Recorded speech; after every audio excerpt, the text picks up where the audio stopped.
Well, thank you, Mr. Chairman. Thank you for holding this hearing, and thank you for all of our witnesses for being here today. You talked about so much that's so important, whether it's talking about trade policy or regulations, or how do we prepare for the future with investments and education, and it's so important as we look forward. You know, one of the themes I think that came out of the election last year was how do we focus on putting America first and focusing on our future and what do we do moving forward.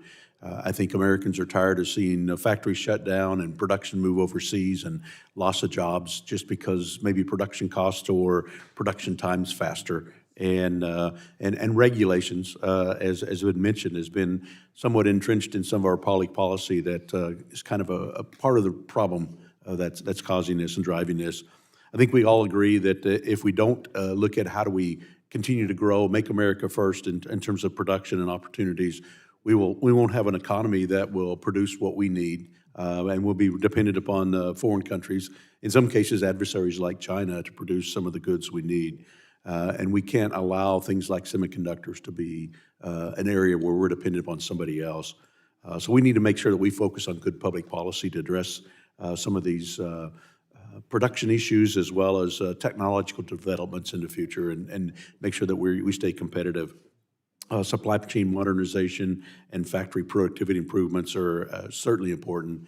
In my home district, the 4th District in Kansas, aerospace production is critical for our economy. And I've toured a lot of plants and manufacturing facilities and looking at how do we develop and produce parts, not just for today, but for the future. And some of the major companies there, Spirit and Textron and Bombardier and so many others are constantly looking to improve and produce aircraft that help power our nation and move us forward. Dr. McLaughlin, in your testimony, you touched on the importance of research and development for long-term economic growth, and providing immediate expensing for research and development costs has been one of the priorities in Congress and always has had bipartisan support. In Kansas, R&D expensing helps make new jobs and helps grow the economy. Can you tell us a little bit more about burdensome regulation and how inadequate tax policies may affect decisions as businesses make, especially related to R&D expenditures? Thank you for your question. So in the study I referenced, I looked at how regulation, the buildup of rules over time, directly affects business investments of various types, and tax policy is held constant there.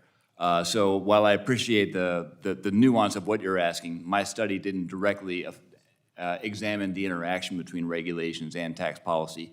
That said, like an obvious path forward for improving investment in research and development is to consider all ways in which regulation could interact with tax policy. I don't think I have empirical evidence on that right now, though. Yep. Well, you noted something pretty interesting in your comments around the roughly, you studied showed 0.8% reduction in GDP just based on regulatory burden.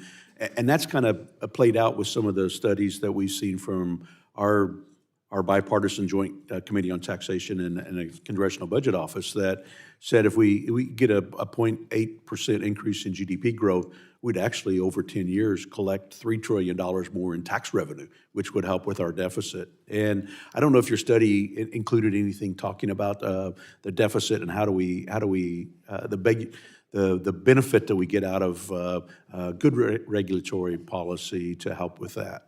I think that's a great point. The growth effect obviously will increase the tax base, and that should go into the budget conversation.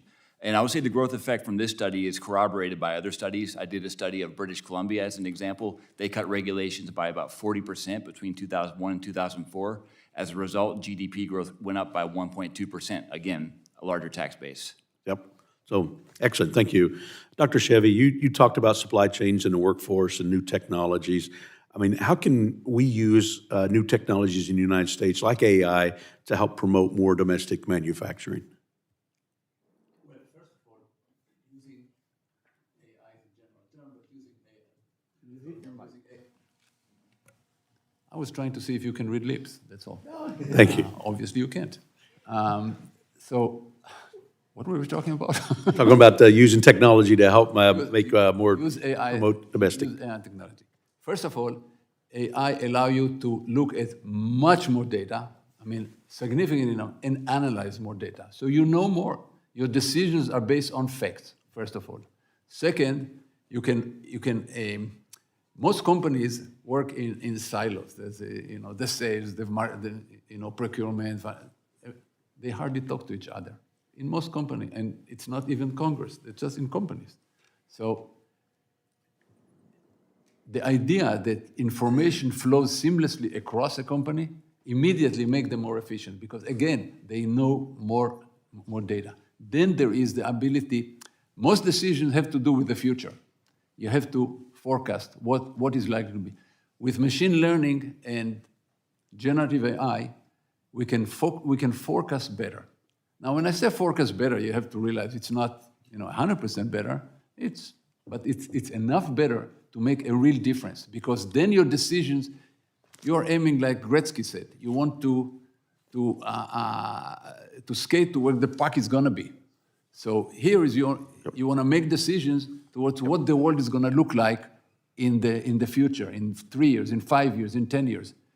Using modern AI allow you to forecast better, to take a lot, because the large data set, you can take a lot more factors into account and forecast better. So this is just the tip of the iceberg. Great. Thank you very much. I'm out of time. I yield back, Chairman.